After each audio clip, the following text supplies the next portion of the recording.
제15장. 이후에 여호와의 말씀이 환상 중에 아브람에게 임하여 이르시되, 아브라함아, 두려워하지 말라. 나는 내 방패요 너의 지극히 큰 상급이니라. 주 여호와여, 무엇을 내게 주시려 하나이까? 나는 자식이 없사오니 나의 상속자는 이 다메섹 사람 엘리에셀이니이다. 주께서 내게 씨를 주지 아니하셨으니 내 집에서 길린 자가 내 상속자가 될 것이니이다. 여호와의 말씀이 그에게 임하여 이르시되, 그 사람이 내 상속자가 아니라 내 몸에서 날 자가 내 상속자가 되리라 하시고 그를 이끌고 밖으로 나가 이르시되, 하늘을 우러러 무뼈를 셀 수 있나 보라. 내 자손이 이와 같으리라. 아브람이 여호와를 믿으니 여호와께서 이를 그의 의로 여기시고 또 그에게 이르시되, 나는 이 땅을 내게 주어 소유를 삼게 하려고 너를 갈대아인의 우르에서 이끌어낸 여호와니라. 주 여호와여, 내가 이 땅을 소유로 받은 것을 무엇으로 알리니까? 나를 위하여 3년 된 암소와 3년 된 암염소와 3년 된 순양과 산비둘기와 집비둘기 새끼를 가져올지니라. 아브람이 그 모든 것을 가져다가 그 중간을 쪼개고 그 쪼갠 것을 마주 대하여 놓고 그 새는 쪼개지 아니하였으며, 솔개가 그 사체 위에 내릴 때에는 아브람이 쫓았더라. 2020년 12월부터 아브라함에 대한 말씀을 나누고 있습니다. 우리가 아브라함 말씀을 나누면서 우리는 아브라함에 갔던 모든 길이 이제 구약 성경에 나와 있는 어떤 인물에 대해서 그런 사람이 있었다라는 것을 말하고 있지 않다는 겁니다. 아브라함이 갔던 모든 길은 우리 믿는 사람들에게 믿음의 지도와 똑같습니다. 믿음의 지도. 그래서 아브라함이 행했던 모든 것들을 내가 바로 행하면, 길을 걸어가면 아브라함의 복을 내가 받는다는 겁니다. 아브라함이 어떤 복을 받는 겁니까? 아브라함의 복의 근원, 복의 통로지요. 아브라함과 같이 믿음의 조상이지요. 그 아브라함이 누렸던 여호와 일의 은총입니다. 대적의 문을 얻는 그러한 복된 삶입니다. 이런 삶을 내가 아브라함 믿음을 가질 때 가능하다는 것을 갈라디아 3장 9절에 이렇게 말씀합니다. 같이 읽습니다. 그러므로 믿음으로 말미암는 자는 믿음이 있는 아브라함과 함께 복을 받느니라. 내가 아브라함의 믿음을 가지고 있으면 누구의 복을 받는다고요? 아브라함의 복을 받는다는 거예요. 저는 영천의 모든 성도들이 남은 모든 삶을 살아가는 동안에 내가 예수 믿는 그냥 발자국만 좀 남기는 것이 아니라 이렇게 족적을 남길 때에 아브라함같이 큰 믿음의 흔적을 누구에게? 내 가문에, 이 나라에, 여러분의 모든 삶 주변에 다 드러내고 그 복을 함께 누리고 살기를 주의 이름으로 축복합니다. 아브라함이 우리 신의 개척자입니다. 그래서 믿음의 조상이죠. 하나님이 아브라함을 부릅니다. 너는 내 본토 친척 아비 집을 떠나 내가 지시할 땅으로 가라 라고 말합니다. 4가지의 명령을 좀 내림주십니다. 근데 아브라함은 그 중에 하나, 그냥 떠나는 신용만을 해서 어디까지 왔습니까? 가나안 땅에 왔어요. 가나안 땅에 와서 보니까 그만 흉년이 든 겁니다. 하나님께 묻지도 않습니다. 그는 바로 애굽으로 피난 갑니다. 도피한 거죠. 잘 됐다는 마음을 가지고 도피했을 줄 모릅니다. 가면서 못된 짓을 합니다. 자기 아내에게 하는 말이, 나를 이제 남편이라고 말하지 마시오. 애굽 사람들이 나를 죽일지 모른다는 겁니다. 사례는 그 말을 그대로 순종합니다. 여러분, 사달이 그냥 큰 사건이 일어난 거죠. 사달이 난 거죠. 그런데 하나님께서는 사례로 인하여 아브라함에게 기회를 줍니다. 그리고 큰 재물을 얻게 만들어 줍니다. 그러니까 사례 때문에 아브라함이 이렇게 큰 복을 더 재물을 많이 가지고 어디로 왔습니까? 가나안 땅에 왔어요. 그때 와서 자기 롯과 함께 족과 함께 동거하기가 어렵습니다. 매일 싸움박질입니다. 그럴 때에 이 아브라함이 자기 조카 롯에게 말합니다. 너와 나는 친족이 아니냐. 너와 나 사이는 이게 아주 형제지간이 아니야. 굴욕지간이 아니냐. 싸우지 말자.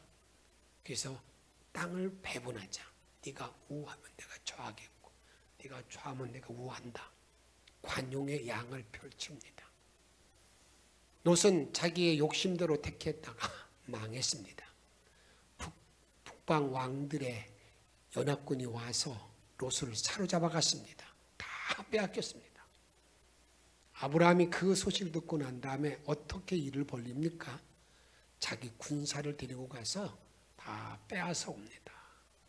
참 어떻게 자존심 다 내려놓은 거지요.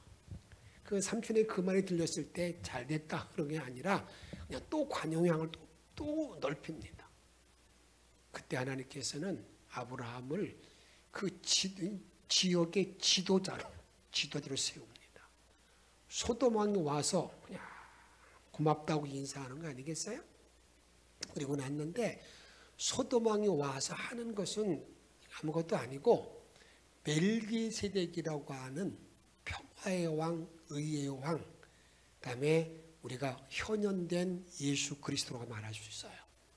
그 예수님을 만나게 됩니다. 그분이 성찬을 베풀어 줍니다. 성찬에 복을 주는 거죠. 그리고 그분이 복을 빌어 주었습니다. 이런 엄청난 이런 축복을 누리고 있는데 아브라함의 마음 가운데는요 걱정거리가 있습니다. 걱정거리. 어떤 걱정거리가 있느냐? 이런 근심이 생긴 거예요. 언젠가 북방 왕들이 다시 쳐들어올 텐데 그거 하나 하고요. 또 하나는 하나님이 자기에게 주신다는 자식이 아직까지 없는 거예요. 이게 걱정이 되고 있는 그 판에 환상 중에 갑자기 하나님이 나타나셔서 이렇게 말씀합니다. 두려워하지 말라. 나는 너의 방패가 되고 상급이 된다. 근데 아브라함이 생각해 보니까 방패라는 말에 대해서는 아멘이에요. 왜? 그가 싸움에서 이겼잖아요. 지금까지 다 승리 얘기를 걸어왔기 때문에. 그런데 상급이 된다는 말, 자기 집에 후사가 있어서 계속 그 가문이 빛나고 이어져야 되는데 지금 누가 없는 거예요? 아니 자식이 없어요. 자식이 없어요. 그래서 그는 2절에 보면 이렇게 말합니다. 하나님 나에게 무엇을 주려고 그래요? 난 자식이 없어가지고요. 이방 사람 엘리에셀을 나의 후사로 삼았습니다. 너무 처참한 얘기예요. 하나님 내게 무엇을 주려고 그래요? 나는 이 후사가 없어가지고요. 이 엘리에셀을 우리의 후사로 삼아서 내 모든 재산 물려주려고 그래요. 자기는 자식이 없다는 거죠. 그것을 15장 3절 이렇게 말합니다. 아브라함이 또 이르되 주께서 내게 씨를 주지 아니하셨으니 무슨 후사는 무슨 후사예요? 이 화가 이렇게 나 있는 정말 불평하는 말이잖아요. 또 불평할 만도 하잖아요. 이렇게 불평하고 있는 거예요. 그때 하나님께서 아브라함에게 그 말을 듣고 난 다음에 다시 한번 자녀에 대한 약속을 해줍니다. 아니야. 내 몸에서 난 자라야 내 후사야. 너 절대 착각하지 마. 그러면서 그를 하늘을 쳐다보고 말하면서 하늘을 봐, 묵별을 봐라. 저렇게 많은 별처럼 말이야 너의 후손이 많아질 거다. 이렇게 말씀해요. 근데 이 본문을 가지고 이제 성경을 전체적으로 통해서 우리가 아브라함의 후손, 몸으로 난 사례를 통해 난 자식이 아브라함이 후사가 된 건 틀림없이 맞는 건데 이 전체적인 모든 아브라함의 자녀에 대한 모든 믿음의 자녀에 대한 것들이 정리가 되어야 됩니다. 그것은 어떻게 정리를 해야 되는 거냐? 이제 바울을 통해서 4,000년 정도 지나고 난 다음에 바울 사도를 통해서 그 영적인 해석을 해줘요. 아브라함의 자손이 누구냐? 되게 아브라함의 몸에서 난 자식만이 자녀냐? 그게 아니 영적인 해석을 이렇게 해줍니다. 갈라디아서 4장 22절 말씀 같이 읽습니다. 기록된 바 아브라함에게 두 아들이 있으니 하나는 여종에게서 하나는 자유 있는 여자에게서 낳았다 하였으며 아브라함에게는 두 자녀가 있는데 하나는 하갈을 통해서 난 이스마엘과 또 하나는 사레를 통해 난 이삭이 있는데 이 두 자녀는 이게 육체를 따라 난 자식이요. 다음에 뭘 따라 난 자식이라고요? 또 하나는 약속을 따라 난 자식이라는 거예요. 자식이다. 그래서 우리들에게 우리 믿는 모든 사람들이 아브라함의 자녀되는 비결을 알려주고 있어요. 그래서 4장 23절 말씀 이렇게 말합니다. 여종에게서는 육체를 따라 낳고 자유 있는 여자에게서는 뭘로 낳았다고요? 약속으로 말미암았다. 약속으로 말미암았다. 이렇게 말합니다. 약속에 따라 난 자녀가 있고 육체를 따라 난 자녀가 있다. 이렇게 말하는 거예요. 그러면서 이제는 아브라함의 자녀가 되는 것은 아브라함에게 너 하늘의 붓별처럼 많은 자손이 내 자손이 될 거다. 후손이 될 거다. 이 모든 말에 대해서는 이것이 지금의 우리 영적인 모든 의미 가운데 보게 되면 이제 예수를 나의 구주로 받아들이는 모든 사람들, 예수님을 하나님을 정말 믿는 모든 사람들은 모두 다 누구의 자녀라는 거예요? 이게 아브라함의 자녀다라는 것을 우리들에게 말씀하고 있습니다. 이것을 갈라디아서 4장 28절에 보게 되면 형제들아 너희는 이삭과 같으니 누구의 자녀라고요? 약속의 자녀라는 겁니다. 저와 여러분들도 전부 다 누구의 자녀라고요? 약속의 자녀, 아브라함의 자녀가 되었다라는 것을 우리들에게 말씀하고 있어요.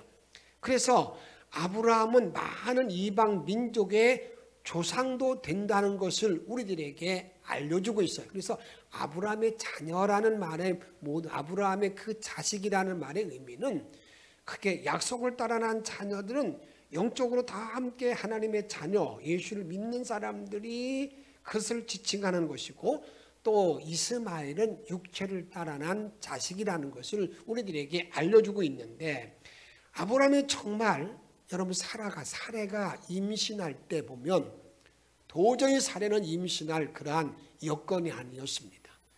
이미 경수도 끊어졌고 도저히 인간으로 말하면 도저히 자식을 낳을 수 없는 그런 상황이었다 그 말입니다. 그런데 그런 자리에서 아브라함은요 하나님의 약속의 말씀을 그대로 받아들여요. 이게 참 대단한 겁니다. 그것을 15장 6절에 보게 되면 내 후사 너의 몸에서 난 자가 내 후사가 된다 그러니까 아브라함이 믿으니 아브라함 믿었다라고 이렇게 단순하게 말하고 있는데 이것을 로마서 4장 18절 말씀 이렇게 말합니다. 아브라함이 바랄 수 없는 중에 바라고 뭐 했다고요? 믿었으니 이는 내 후손이 이가 되리라 하신 말씀대로 많은 민족의 뭐가 됐다는 겁니까? 조상이 되게 하려 하심이라.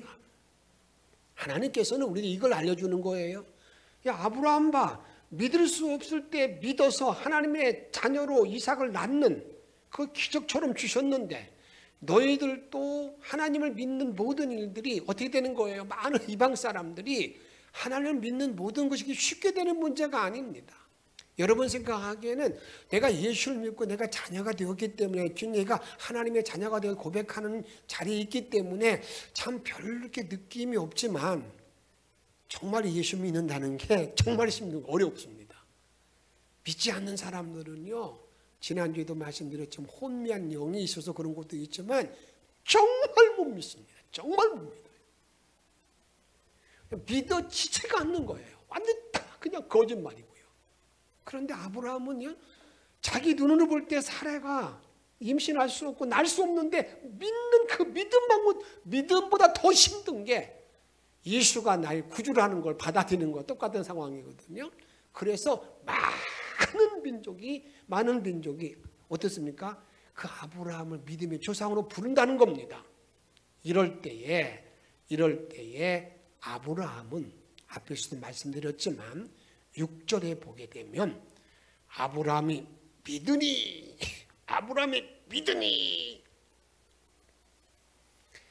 이 여기서 아브라함이 믿으니 그 믿음으로 인해서 하나님께서 의로 인쳐주셨다, 의롭다 했다, 인정해 주었다, 이렇게 말하고 있어요. 이것이 우리가 말하는 구원의 교리의 근본입니다.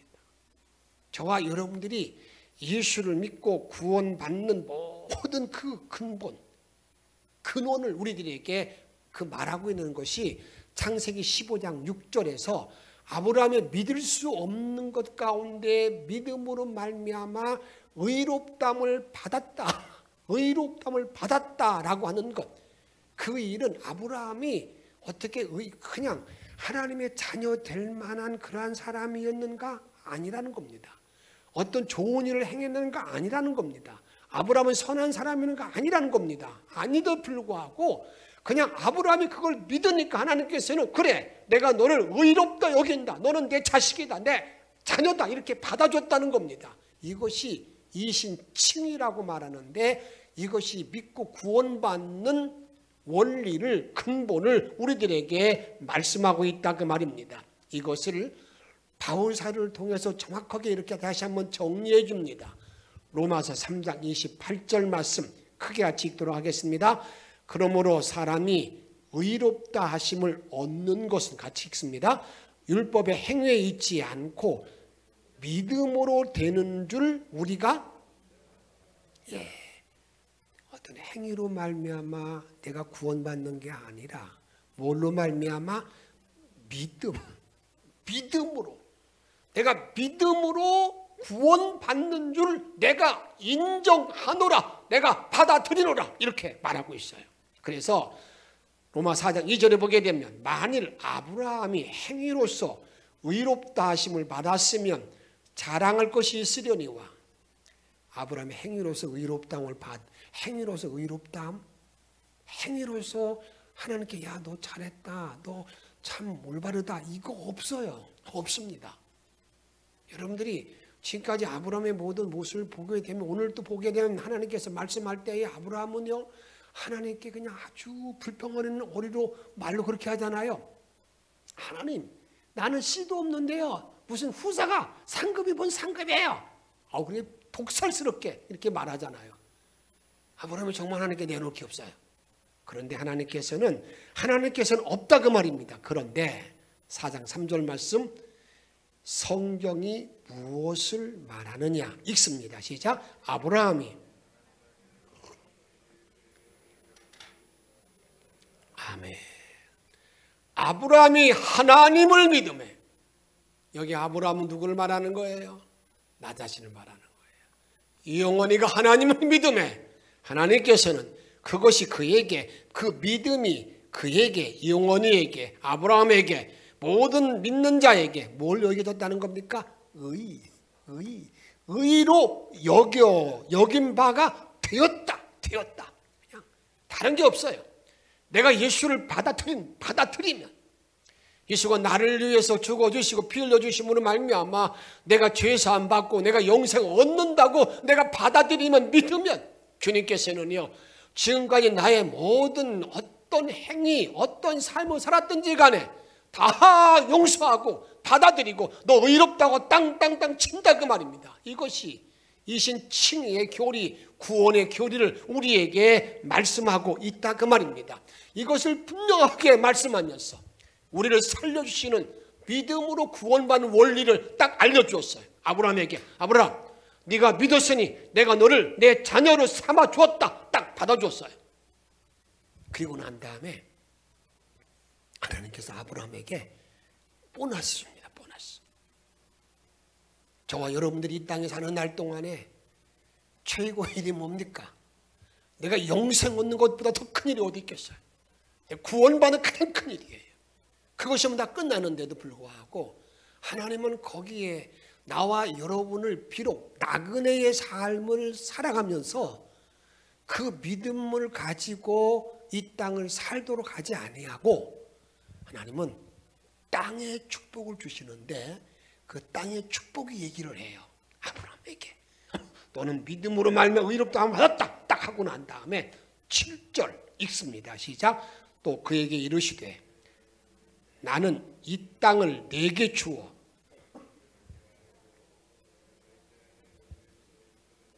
여호와니라 이렇게 말합니다. 아브라함, 나는 말이야 너 믿음으로 구원받은 거 알았어.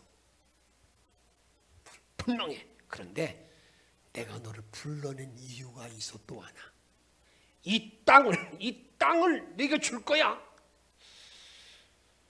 아브라함이 그 땅을 준다고 그러니까 아마 아브라함에게는요, 땅 준다 하시는 하나님이 오자마자 기근들게 안 들고 이거 잘 이해가 되지 않았냐 모르지만 이렇게 그에게 뭐라고 말합니까? 그때 아브라함이 하나님께 증거를 요구해요. 하나님, 증표를 보여주세요. 이 땅을 준다는 확실한 증거를 나에게 보여주세요. 우리도 그런 증표를 많이 요구하잖아요. 8절 이렇게 말합니다.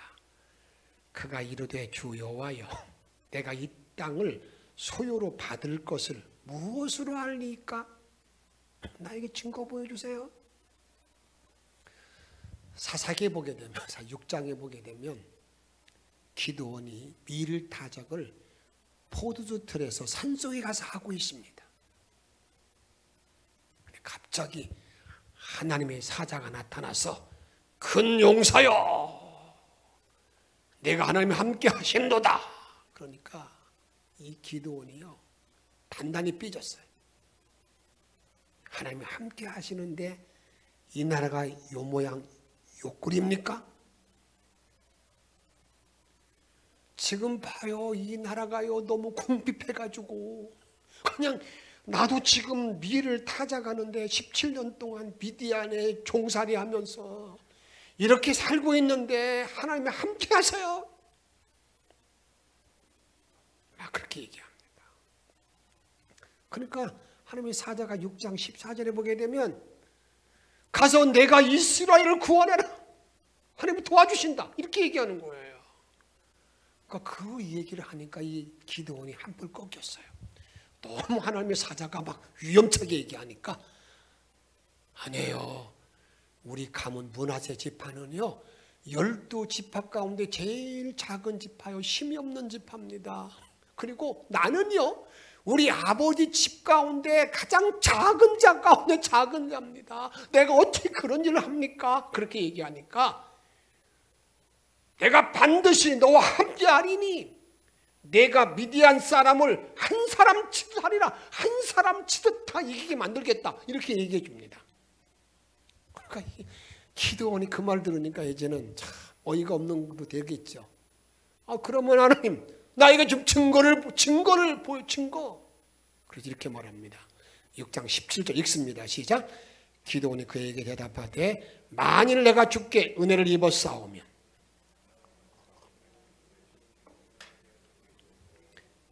뭘 보여달라고요? 이거 똑같이 아브라함이 지금 하나님께 하나님 이 땅을 줄 거예요?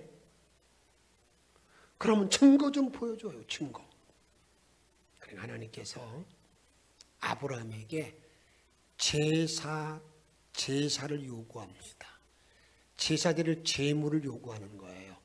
지금 말로 말하면 예배, 온전한 예배를 요구하는 거예요. 근데 그 제물이 뭐냐면 3년 된 암소, 순염소, 순양, 산비둘기, 집비둘기 새끼, 이게 여러분 재물이야. 재물입니다.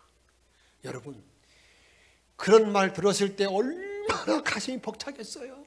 하나님이 나를 만나주신다고, 하나님이 응답해 주신다고, 하나님이 표정을 보여준다고. 그러니까 아브라함이 막 준비할 때 쫙 준비를 끝냈어요. 10절에 보게 되면 아브라함이 모든 것을 가져다가 같이 읽습니다. 그 중간을 쪼개고 그 쪼갠 것을 마주 대어 놓고 그 새는 쪼개지 아니하였으며 라고 말합니다. 이렇게 말합니다. 재물 다 준비했어요. 이제 하나님이 원하시는 방법을 알아요. 짐승을 잡아가지고요, 쪼갰다는 건 다 반으로 잘라가지고요, 마주보게 만들어놨어요. 마주보게. 그리고 났는데, 그리고 그 비둘기들은 쪼개지 않았어요. 왜 안 쪼갰을까? 비둘기 새끼니까 너무 작아서 쪼개기 어려울 수도 있겠죠. 여기에 우리가 초점이고 주안점이 있어요. 여러분 여기서 쪼갠다는 말의 의미가 이게 무슨 말이냐면, 쪼갠다는 것은 내장을 드러낸다는 거예요. 내장 똥도 있고 다 이걸 드러낸다. 그 말은 정말 전심을 다한 회개예요. 모든 걸 다 드러내잖아요. 회개하는 거예요. 이런 것들을 할 때 성경은 마음을 찢고 할 때, 전적인 회개를 말할 때 마음을 찢고 그러는데, 요엘서 2장 12절에 보면 이렇게 말합니다. 여호와의 말씀에 너희는 이제라도 금식하고 울며 애통하고 마음을 다하여 내게로 돌아오라. 근데 돌아올 때 어떻게 돌아와야 되느냐? 13절에 보게 되면 너희는 옷을 찢지 말고 외형적으로 하지 말고 무엇 짓을 하고요? 마음을 찢고 너희 하나님 여호와께로 돌아올지어다.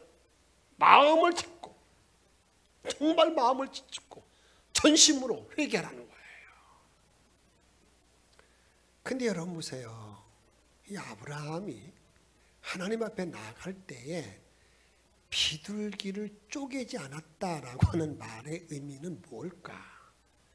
비둘기라는 것은요, 사람이 죄를 짓는 것 가운데 에이 뭐 이 정도는 뭐 죄도 아니지 뭐, 이건 누구나 다 아는 것들인데 이런 것도 없으면 사람이 어떻게 살아? 그게 비둘기. 그러니까 다른 말로 말하면 아브라함이 지금 제사 준비할 때, 그가 아브라함이 하나님께 예배를 준비할 때, 하나님 만남을 준비할 때에 큰 죄는 전부 다 쪼개서 회개했어요. 큰 것들, 굵직굵직한 것들. 그런데 아주 자잘구레한 것들에 대해서는 그냥 놔뒀다고 말이에요. 그리고 하나님 오시기를 기다리는 거예요. 그냥 아마 바로 딱 준비해놓고 하나님 어서 오세요, 어서 오세요 하고 기다리는데, 여러분 참 이게 하나님의 약속하신 징표를 보여주기 위해서 하나님 오시지 아니하고 그 제사드리는 그 예배드리는 자리에 솔개만 계속 빙빙 솔개만 도는 거예요. 왜 솔개가 도는 거예요? 고기 냄새가 나니까 솔개만 지금 막 빙빙 돌고 있다고요. 이렇게 말합니다. 11절 말씀 읽습니다. 시작. 솔개가 그 사체 위에 내릴 때에는 아브라함이 쫓았더라. 여러분들이 아브라함이 지금 하나님 기다리는데 솔개가 빙빙 돌다가 그 고기를 먹으라고 내려앉으면 아브라함이 쫓아내고 야, 너무 하루 종일 솔개만 쫓다가 그만 지쳐서 잠이 듭니다. 여러분 여기 아주 중요한 우리 주님의 주가 주시는 메시지가 있습니다. 그게 뭐냐면, 내가 예배 드릴 때에, 내가 예배를 준비할 때에 비둘기를 쪼개지 아니하면 예배의 방해꾼 솔개만이 판을 친다는 거예요. 내가 오늘 하나님의 말씀을 듣고 주의 음성을 들어야지. 내가 말씀을 내가 들어야지. 주님이 함께 하심을 내가 체험해야지. 만져주심을 내가 허락받아야지. 그런데 비둘기를 쪼개지 않고 있으면 여러분, 주님이 나를 만져주기는커녕 솔개가 계속 내 마음을 흔들어 놓으면서 나 예배 방해한다는 거예요. 이것을 예수님이 이렇게 말씀합니다. 어느 사람이 씨를 뿌리는 때에 길가에 떨어진 씨가 있다는 거예요. 길가에 말씀이 딱 떨어지게 되면 누가 와서 먹어버려요? 새들이 떨어지는 족속 다 먹었다고 그랬어요. 근데 그 본문을 그 말씀을 잘 이어서 보게 되면 여러분, 거기에서 새가 뭐냐면요, 사단 마귀 악한 것이라고 말하고 있어요. 내가 주의 말씀을 듣고자 준비하고 있을 때에 내가 정말 하나님 앞에 내가 준비를 다 하지 못하고 서 있으면 누가 그냥 사단이 계속해서 말씀이 들어가지 못하도록, 말씀이 마음에 들어가지 못하도록 계속 막고 방해한다 그 말이에요. 지금 아브라함의 모습을 잘 상상해 보시기 바랍니다. 하나님을 기다리고 있는데 하루 종일 기다리는 거죠. 오시지 않고요. 솔개만 계속 쫓아내고 있는, 솔개만 방해꾼만 계속 오는 그의 모든 모습이 얼마나 피곤하고 얼마나 처량하고 얼마나 안타깝습니까? 아브라함은요, 이제 저녁이 되었을 때 그만 지쳤어요. 피곤해가지고요. 하나님을 기다린다고 하면서 그만 깊은 잠에 빠져버렸어요. 여러분, 있을 수 있는 일 같습니까? 이것이 우리 믿음의 조상 아브라함이 있었던 일이에요. 12절 말씀 같이 한번 읽도록 하겠습니다. 해질 때에 아브라함에게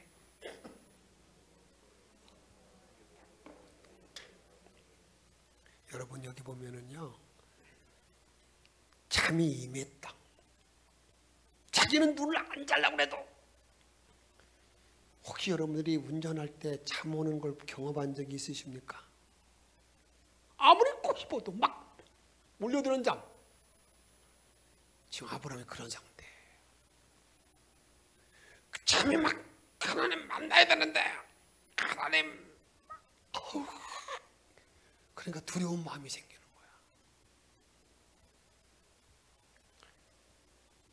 지금 아브라함은 하나님 앞에 바른 예배 드리는데 실패했어요. 바른 제사 드릴 때 실패했어요. 졸고 있을 때, 깊은 잠에 빠져 있을 때 갑자기 하나님의 음성이 들립니다. 13절에 보게 되면 너는 반드시 알라. 너 반드시 알라. 여러분, 이때 얼마나 두렵겠습니까? 눈을 어떻게 뜨겠어요? 그때 하나님께서는 아브라함에게 앞으로 너에게 주어질 일에 대해서 앞으로 청사진을 쫙 펼쳐줍니다.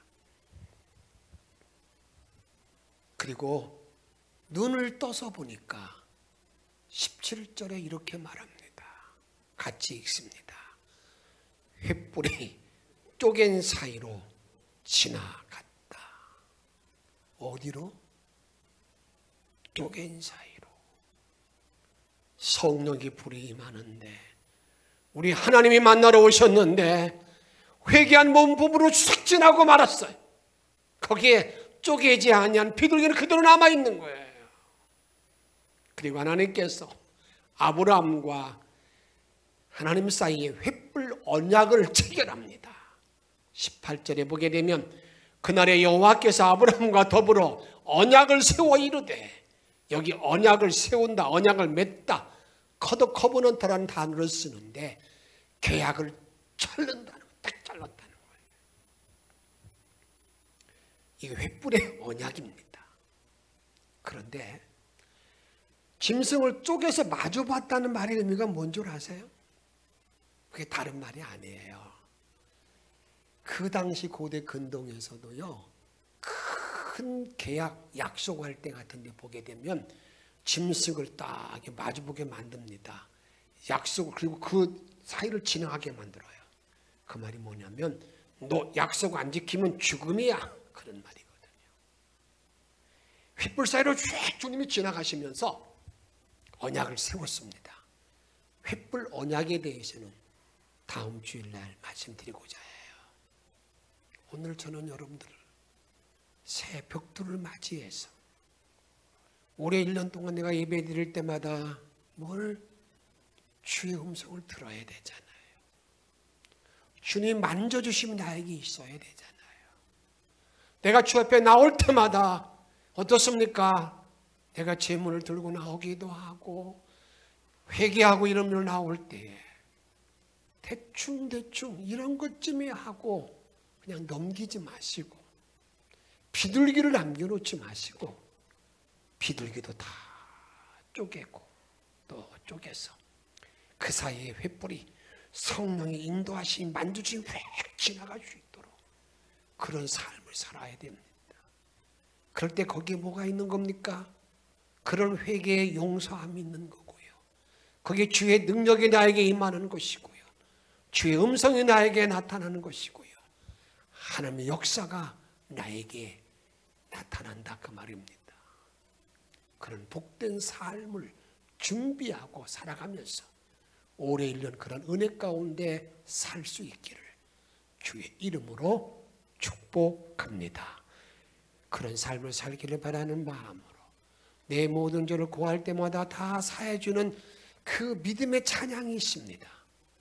252장 함께 찬양을 부르시면서 기도하도록 하십시다.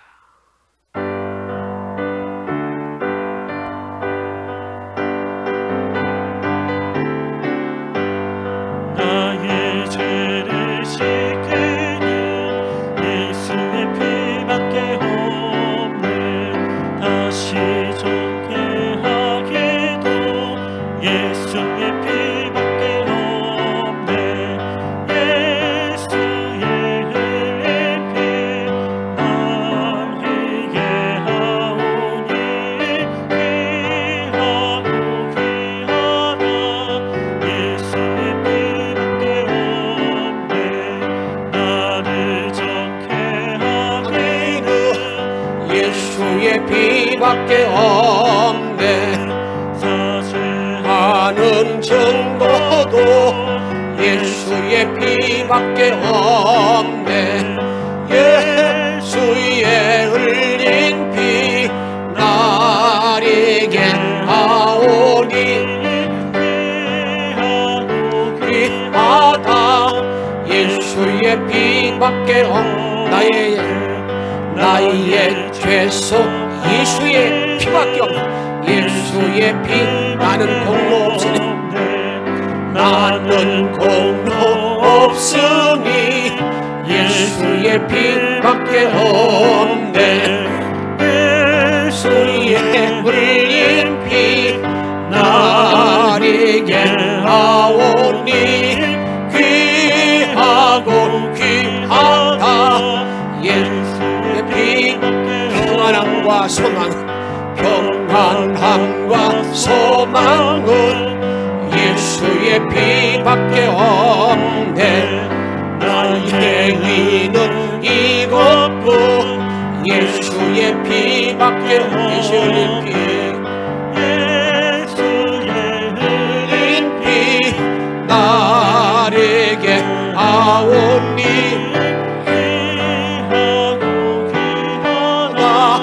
예수의 피밖에 없네.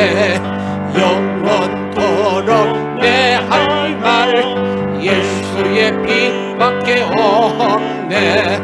나의 찬미 제목은 예수의 피밖에 없네.